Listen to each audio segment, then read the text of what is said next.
먼저 지금도 건지어라.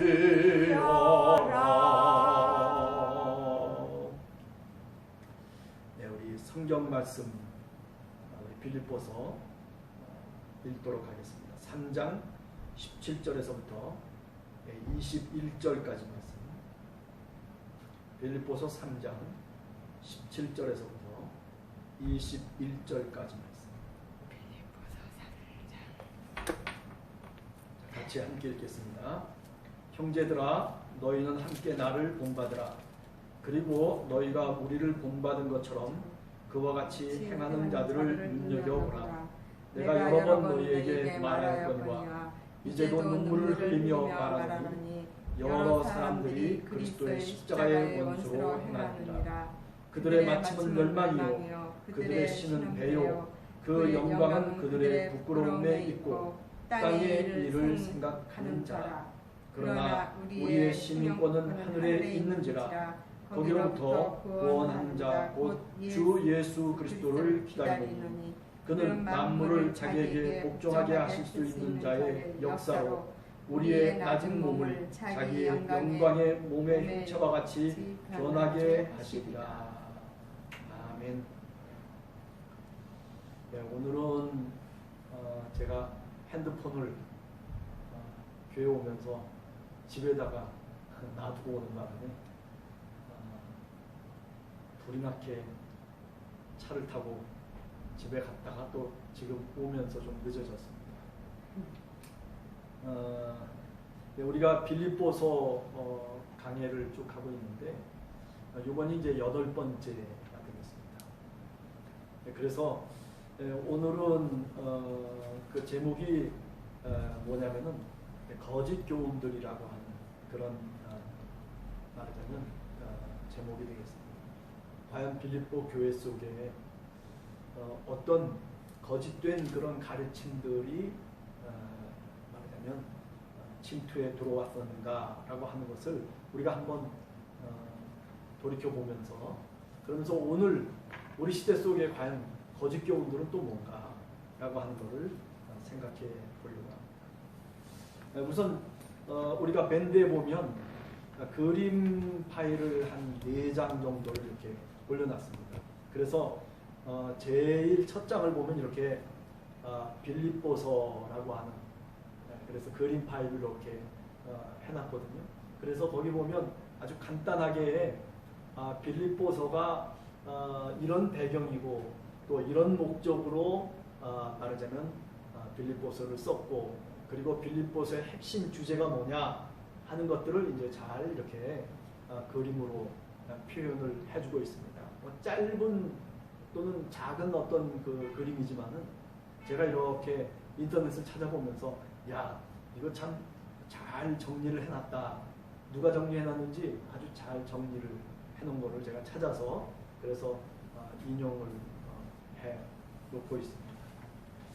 자, 오늘 이제 빌립보 교회의 거짓 교훈들 그렇게 해서 두 번째 그림을 보시면 되어 있어요. 오늘날 우리 사회 속에서도 사실 거짓 교훈들이 굉장히 사실은 많습니다. 그죠? 우리가 보통 이단이라고 하는 이단들, 그죠? 우리가 쉽게 오늘 보통 이단들이라고 할 수 있는 그런 사람들이 오늘 우리 시대에 한번 보면은 첫 번째 이단 가운데 뭐가 있죠? 유명한 신천지. 그렇죠? 신천지. 어떤 거짓 가르침이 있느냐 하면은 신천지 같은 경우에는 아주 요약해서 말하자면 이만희가 누구라는 거예요? 이만희가 뭐냐면 이긴 자라는 거예요. 이긴 자고 그리고 이 사람이 결국은 뭐가 되냐면 이긴 자니까 결국 이 말하자면 승리자라고 해서 그래서 성령이 되는 거예요. 이런 식으로 이제 말하자면 진행해 나가고 있다라고 볼 수 있죠. 그러니까 이만희라고 하는 사람이 그래서 이 신천지는 뭘 갖고 자꾸 얘기를 하냐면 우선적으로는 요한계시록, 그죠? 요한계시록을 뭐 나름대로 해석을 했다고 그래요. 그래서 속히 얘기하면 아주 얼토당토하는 해석을 아주 굉장히 묘하게 하는 거죠. 또 두 번째는 뭐냐면 비유 말씀. 이 비유 말씀을 어떤 식으로 풀어내냐면 이 해석 방법 중에 알레고리,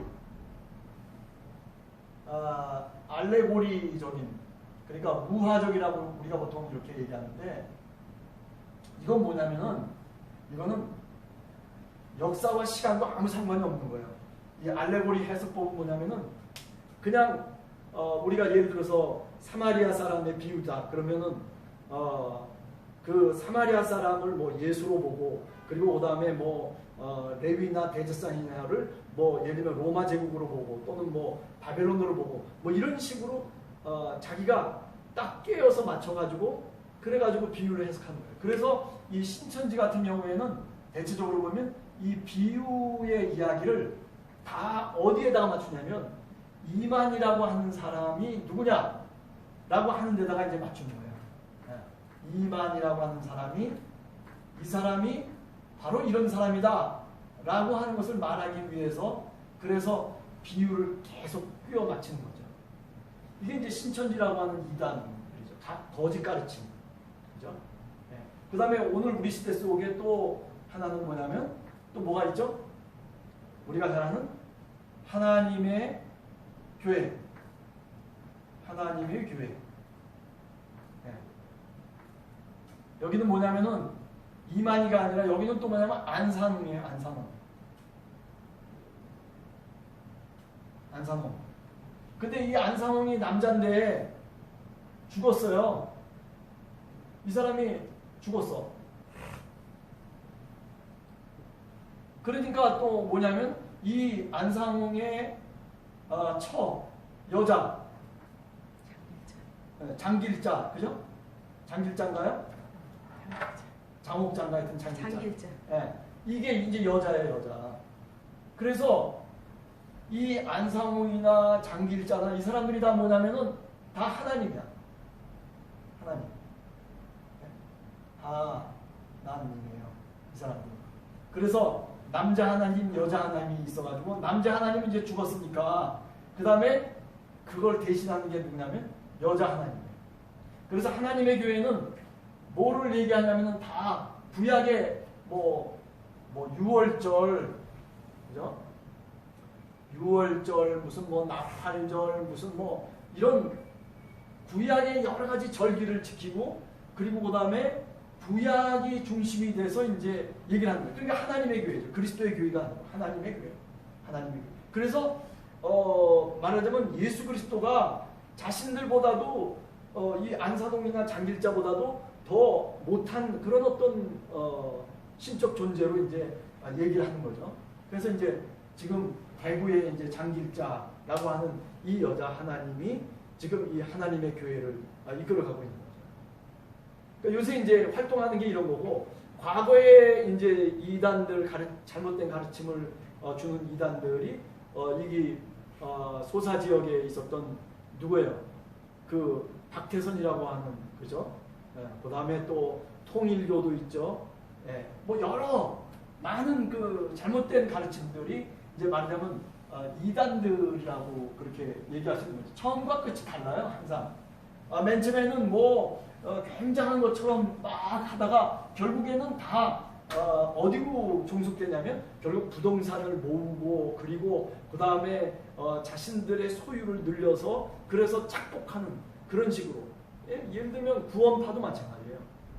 구원파도 처음에는 뭐 무슨 뭐 죄사함을 얘기하고 뭐 그러다가 결국에는 교회가 커지고 그러면 사람들이 몰려들고 그러면 결국 그 궁극적인 끝은 어떻게 되냐면 결국 재산을 증식시키고, 그리고 돈을 모아가지고 그래서 자기의 개인의 어떤 재산으로 다시 환원시켜서, 그래서 사실은 다 헌금이고 다 많은 사람들이 정말 피땀 흘려서 낸 그런 어떤 그 말하자면 헌물들인데, 그거를 결국 교주가 자기의 것으로 개인화시키는, 사유화시키는.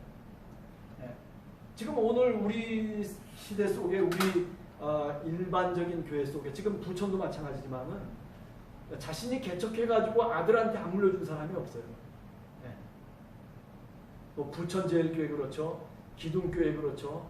무슨 뭐 크다는 교회, 부천에서 크다는 뭐 저기 소사 쪽에 그 동광교회 그렇죠. 또 옛날에 그 처음교회 부천제일교회 그렇죠.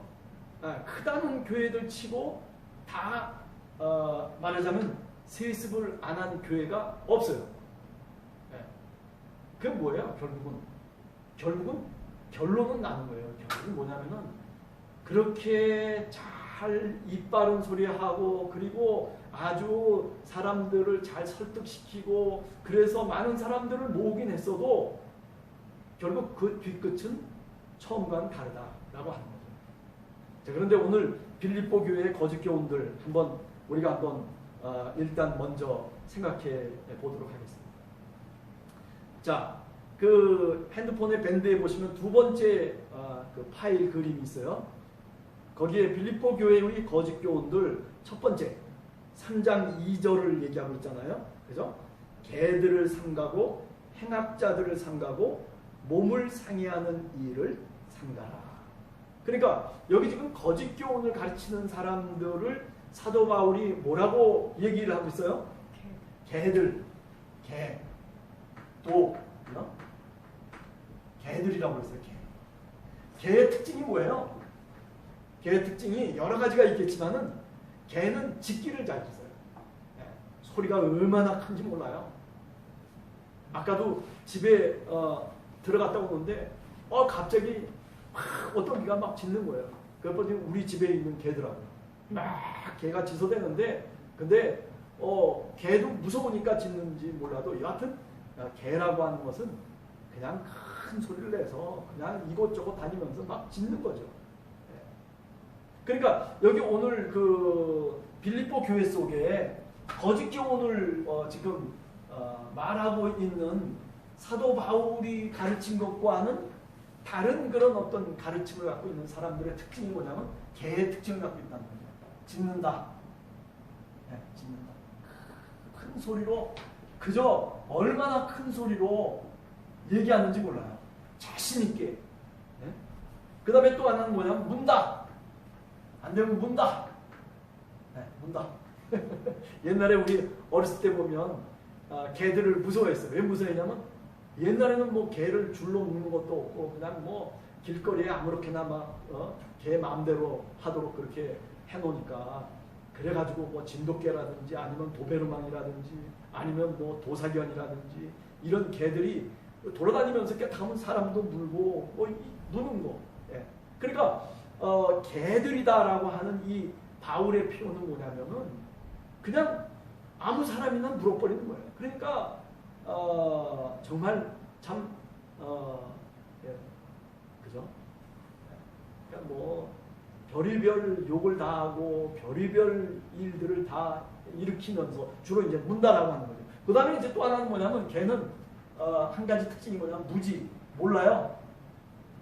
그러고서 조금 지나고 나면 자기가 무슨 일을 했는지도 몰라요. 주인이 밥을 주면 또 금방 또 꼬랑지 치고 그리고 또 이제 말하자면 주인에게 복종해야 되는 이런 개들이다. 참 사도 바울 선생님이 굉장히 그 거짓 가르침을 주는 사람들에 대해서 정말 아주 모욕적인 그런 언어를 사도 바울 선생님이 지금 하고 있다라고 하는 거죠. 오늘 우리 신앙생활 하는 속에서도 이렇게 짖는 사람이 있어요. 그죠? 조금만 무슨 일이 있으면 짖어대는 거예요. 그거를 참고, 그거를 인내하고, 견디고, 그리고 예수 그리스도의 마음을 갖고, 그리고 그것을 포용하는 것이 아니라 그저 조금만 문제가 생기면 짖어대기 시작하는 거예요. 그럼 짖는 걸로만 끝나느냐? 아니에요. 또 그냥 상대방을 또 물잖아요. 오늘 우리 시대 속에 이런 사람들이 어떤 사람과 같냐면 전광훈이라는 사람이 비슷한 사람들 이런 따라가는 사람들. 그죠? 저는 그렇게 봐요. 오늘 좀 과격한 얘기인지 모르지만은 뭐든지 말하자면 적대시하는 거예요. 예수 그리스도가 사람들을 포용하고 그리고 사랑으로 용서하고 용납해 주는 거 아니에요. 그죠? 그렇게 주님께서 심지어는 원수도 사랑하라, 또는 뭐 오리를 가자면 신리를 가져라, 뭐 이런 식의 예수님의 가르침이 산상수훈의 그야말로 엄청난 가르침인데도 불구하고, 그런데 오늘 우리 시대 속에 이런 정광훈이라든지 이런 사람들이 가르치는 그 가르침은 뭐예요? 결국은 다 적대하는 거예요. 예. 말하자면 배척하고, 그죠? 사람들을 배척하고, 그리고 원수를 맺고, 무슨 뭐 문재인 대통령이 좋은지 나쁜지는 잘 모르겠지만은 무슨 뭐 원수의 원수 무슨 뭐 하여튼 자기 마음에 안 들면 다 나쁜 놈이고, 예. 그런 식의 어떤 그 가르침을 주고 있다는 거죠. 그러다 보니까 어떻게 돼요? 예. 그러다 보니까 사실은 예수 그리스도의 가르침에서 떠나 있는 거죠. 예. 떠나 있는 거예요. 그죠? 이런 그 사람들이 말하자면 오늘날의 이런 바울이 얘기한 이 개에 해당된다라고 얘기할 수 있는 거죠. 그 다음에 두 번째는 사도 바울이 뭘 얘기하냐면 행악자라고 하는 걸 얘기해요. 악을 행한다는 거죠. 행악자들. 네, 행악자들. 악을 행한다라고 하는 게 고린도후서 11장 13절에 보면 이 특별한 게 뭐냐면 고린도후서 11장 13절에 보면 이 사람들의 특징이 뭐냐면은 부정직한 거예요. 부정직. 정직하지가 못해요. 네, 정직하지가 못해요. 그러니까 말하자면 정직하게 말하자면 신앙생활을 하고, 그리고 하나님 앞에 정직한 그런 사람으로 살아가야 되는데 그러잖아요. 누가 얘기하고 틀렸다라고 얘기하면 한번 생각해보고, 그리고 정말 틀렸으면은 정직하게 말하자면 그 틀린 것을 고쳐나갈 수 있는, 그게 이제 정직한 마음이라고 얘기할 수 있는 거죠.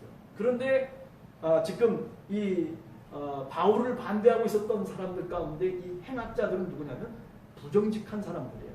하나님 앞에서도 사람 앞에서도 부정직한 일꾼으로 말하자면 예수 그리스도의 이름을 갖고 살아가는 사람들, 이런 사람들을 우리가 사도 바울이 행악자라고 그렇게 얘기합니다.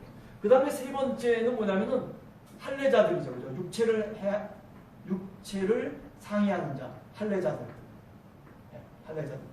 예수님 당시에는, 지금은 뭐 이런 사람들이 없지만은 예수님 당시에는 교회 속에 이렇게 유대인과 이방인이 있었단 말이에요. 그런데 유대인들이나 이방인들이나, 그죠?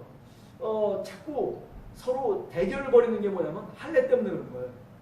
유대인들은 할례를 원래부터 받았던 사람이니까, 그러니까 이방인들을 향해서 너 할례 받아라 이런 거예요. 예수님도 유대인이고 그리고 다 할례를 받았는데 왜 너는 할례를 안 받느냐는 거죠. 네. 그런 의미에서 지금 이제 할례자들이 사도 바울의 가르침에 반대죠. 사도 바울은 뭐라고 얘기하냐면 할례가 필요 없다는 거예요.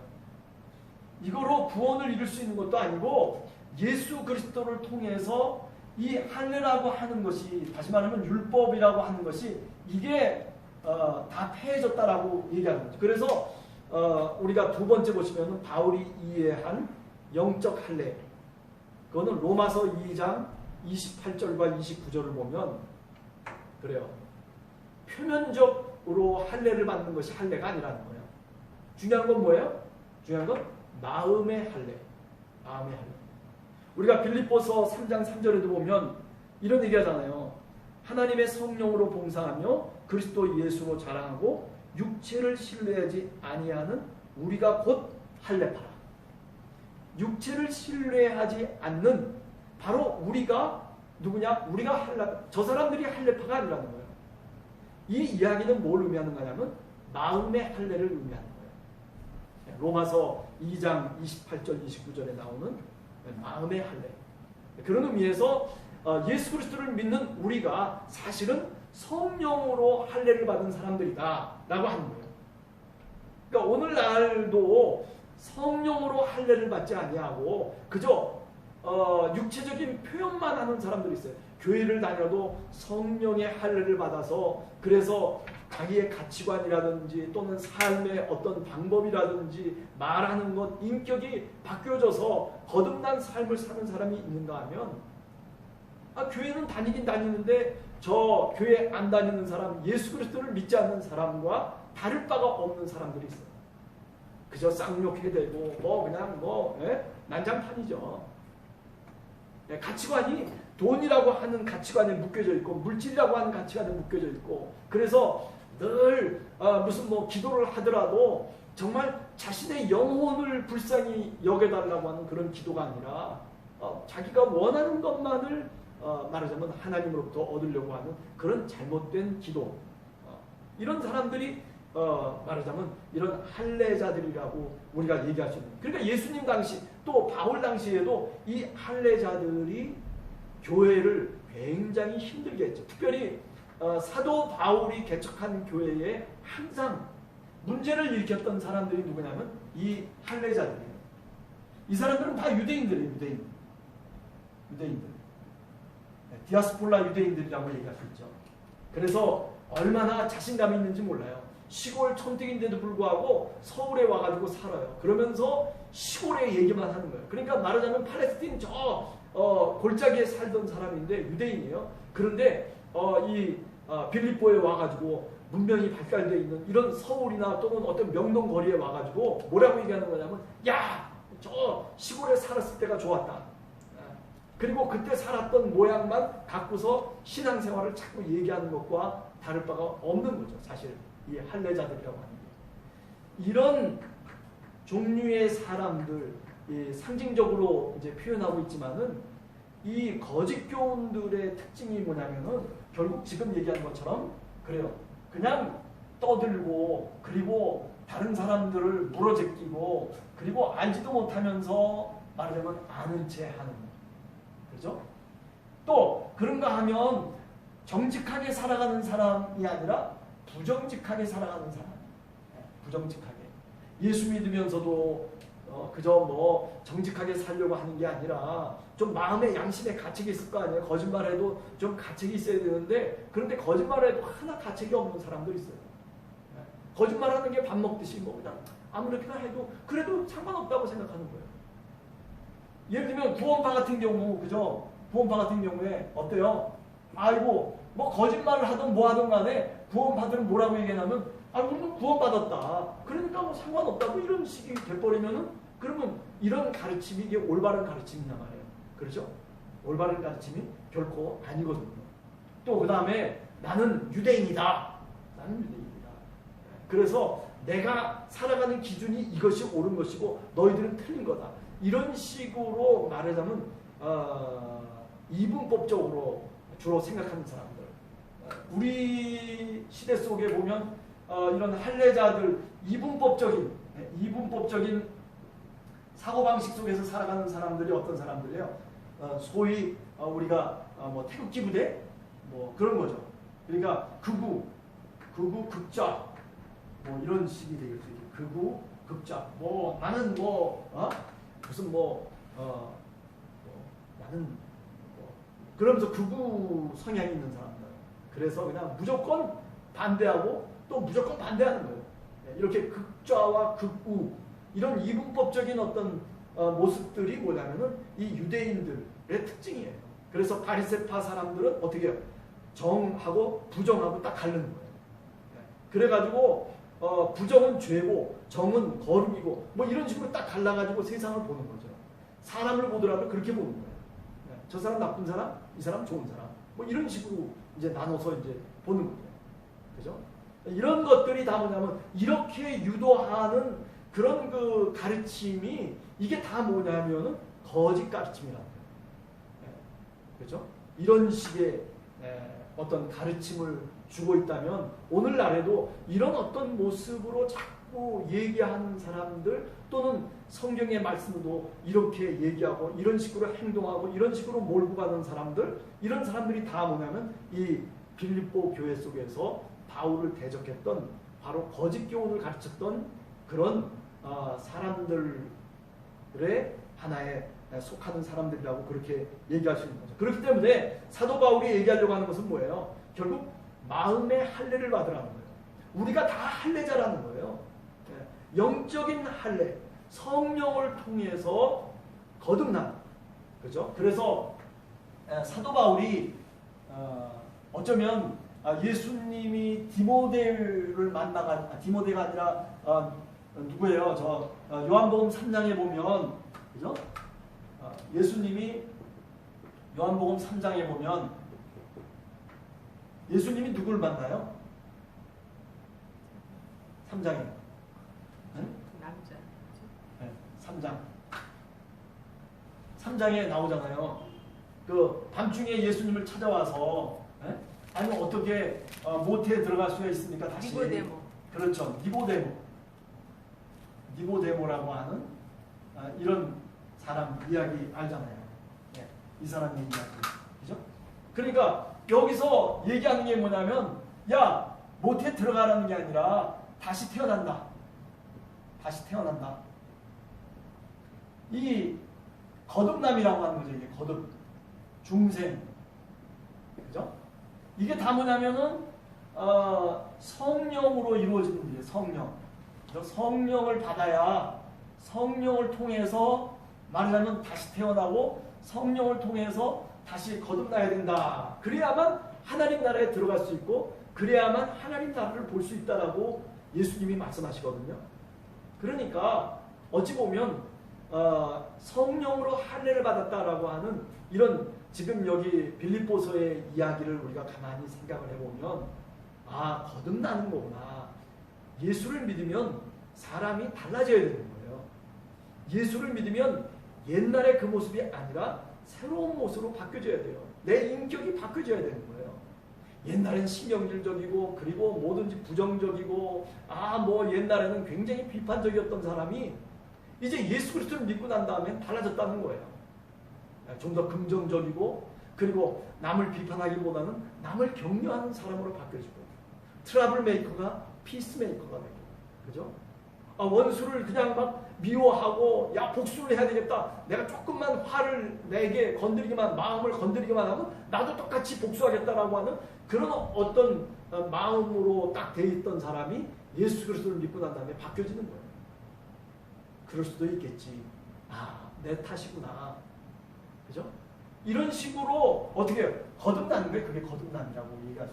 그러니까 성령을 통해서 우리 믿음의 사람들은 특별히 우리 함께하는 교회 성도님들은 이렇게 다시 태어남을 경험해야 돼요. 아니 이것은 계속 끊임없이 일어나는 일이에요. 내가 오늘 좀 이런 상태로 있다고 치더라도 이제 앞으로 한 달 후에는 더 새로운 사람으로 내가 내 자신을 돌이켜보면서도 내가 많이 달라졌구나. 그런 거를 느낄 수 있어야만이 그게 뭐예요? 그게 거듭난 사람이라고 얘기할 수 있는 거예요. 그런 사람이 어떤 사람이냐면은 지금 여기 빌립보서 3장 3절에 나온 것처럼 바로 영적인 할례를 받은 사람들이에요. 그죠? 성령의 할례. 우리가 곧 할례파다라고 하는 말에 우리라고 하는 그 울타리 속에 우리 자신들이 포함되어 있다라고 그렇게 얘기할 수 있는 거죠. 자, 그래서 우리가 빌립보서 3장 3절을 보면 우리가 곧 할례파다라고 얘기하면서 그 앞에 뭐라고 얘기하냐면 영적 할례라고 하는 게 어떤 식으로 나타내지느냐라고 하는 것을 얘기를 해요. 뭐를 얘기하죠? 우선 첫 번째는 뭐냐면은 3장 3방절에 보면 뭐라고 얘기하냐면 성령으로 그죠? 성령으로 하나님의 성령으로 봉사하며. 자, 우선 첫 번째 하나님의 성령으로 봉사한다. 봉사를 하는데 하나님의 성령으로 봉사한다. 그럼 이 반대도 있을 거 아니에요. 봉사를 하는데 어떻게 봉사를 해요? 하나님의 성령이 아니라 육신의 자랑으로. 반대를 얘기하자면 이렇게 반대를 얘기하시는 거예요. 그죠? 빌립보서의 얘기를 통해서 우리가 보면 교회 안에서 봉사를 해요. 또는 예배를 드려요. 사실 이 봉사라고 하는 말이 이게 지금 제가 그 프린트물에도 써놨지만은 라투리오라고 하는 그런 말인데 이거는 뭐냐면은 예배를 드린다라고 하는 뜻에서부터 출발하는 거예요. 그러니까 예배를 드려도 내 뜻대로 내 마음대로 예배를 드리는 것이 아니라 하나님의 영을 통해서 하나님의 영에 휩싸여서 그래서 예배를 드리고 그래서 봉사를 하는 그런 어떤 모습이 뭐냐면 거듭났다라고 하는 그런 모습입니다. 그것이 바로 뭐냐면 영적 할례자라고 하는 그런 뜻이기도 하다는 겁니다.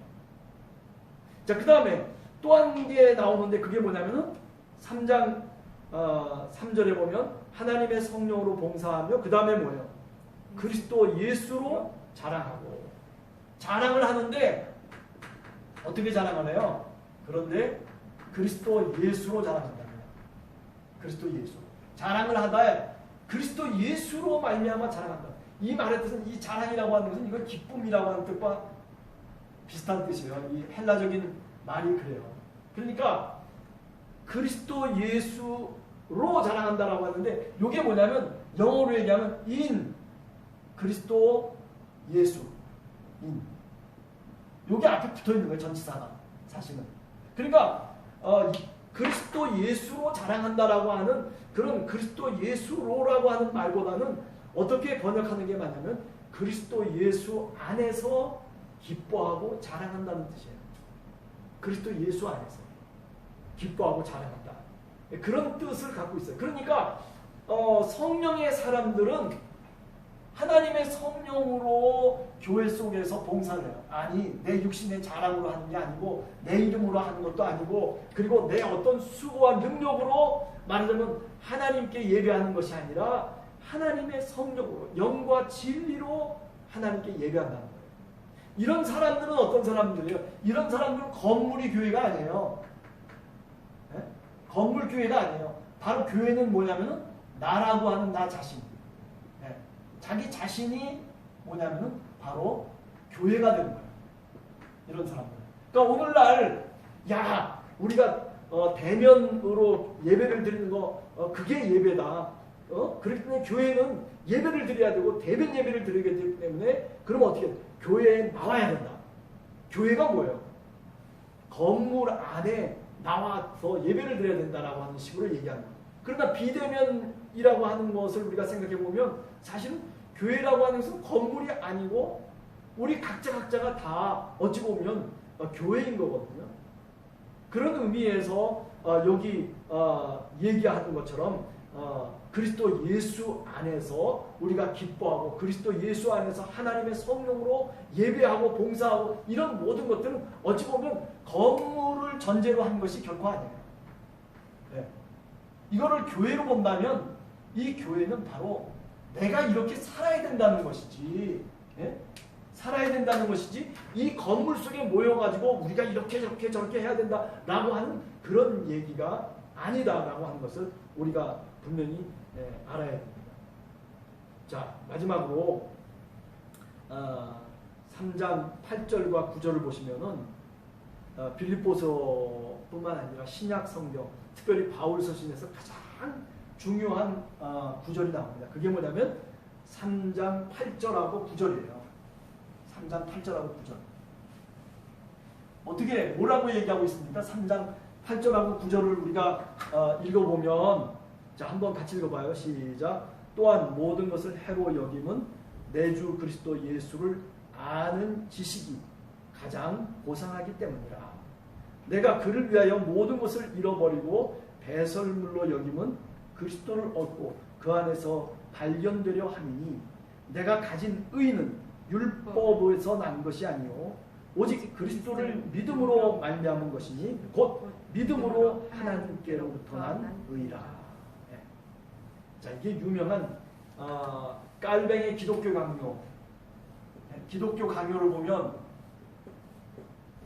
칼빈의 기독교 강요 제1권 제1장 제1항에 보면 믿음이라고 하는 게 뭐냐? 네? 믿음이 도대체 뭐냐? 믿음. 우리가 믿음이라고 얘기하는 이 믿음이 뭐냐라고 하는 것을 정의하면서 바로 이 빌립보서 3장 8절 말씀을 인용하고 있어요. 그게 뭐냐면 그리스도 예수를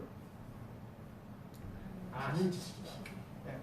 그리스도 예수를 아는 지식. 다시 말하면 이거는 그리스도 예수를 뭐로 바꿀 수 있어요? 하나님으로 바꿀 수 있죠. 하나님을 아는 지식, 그것이 바로 뭐냐면 믿음이라는 거예요. 사도 바울은 그냥 이 믿음이라고 하는 것을 여러 가지 개념으로 얘기를 했잖아요. 믿음이라고 하는 게 무슨 뭐 예수 그리스도를 구원자로 믿는 게 믿음이다. 뭐 이런저런 얘기들을 많이 할 수 있지만은 한마디로 요약하면 이렇게 얘기할 수 있어요. 그리스도 예수를 아는 지식. 이게 바로 뭐냐면 믿음이라고 합니다. 하나님을 아는 지식, 그게 바로 믿음이에요. 이 믿음은 어디서부터 나온 거냐? 하나님을 아는 지식은 어디서부터 나온 거예요? 나로부터 나온 게 아니죠. 그죠? 사람으로부터 나온 게 아니에요. 또 이 세상으로부터 나온 것도 아니에요. 그럼 뭐예요? 어디로부터 나온 거예요? 이거는 하나님으로부터 나온 거예요. 하나님으로부터 나온 바로 지식이다라고 얘기할 수 있죠. 그러니까 믿음이라고 하는 것은 하나님이 주신 선물이에요. 하나님이 우리에게 예수 그리스도를 알도록 하는 바로 그 지식이 뭐냐면은 믿음이라고 그렇게 말씀을 드릴 수가 있는 겁니다. 오늘은 여기까지 하겠습니다. 빌립보 교회 속에 이와는 반대되는, 그죠? 그리스도 예수를 아는 지식으로 얘기하지 않고 믿음이라고 하는 것을 율법을 아는 것으로 얘기하는 사람들이 있어요. 그러니까 반대로 어떤 사람들이 있었냐면은 사도 바울과는 반대로 믿음이라고 하는 것은 율법으로부터 나오는 거다. 이렇게 이해하려고 하는 사람들이, 이 율법이라고 하는 것은 뭐예요? 자신들의 전통이에요. 그리고 이거는 뭐예요? 랍비들이라고 하는 뭐 제사장이나 이런 인간들로부터 나오는 그런 또는 어떤 문화로부터 나오는 뭐 이런 등등의 얘기들을 우리가 할 수 있겠죠. 그러니까 사도 바울은 그렇지 않다는 거예요. 이런 것들로부터 믿음이 오는 것이 아니라 믿음은 하나님으로부터 오고, 그리고 그 하나님으로부터 오는 그 믿음은 바로 다른 것이 아니라 그리스도 예수를 아는 지식, 이것이 믿음이다라고 그렇게 얘기를 하고 있는 겁니다. 그런데 반해서 사도 바울을 반대했던 사람들은 이렇게 얘기를 못하는 거죠.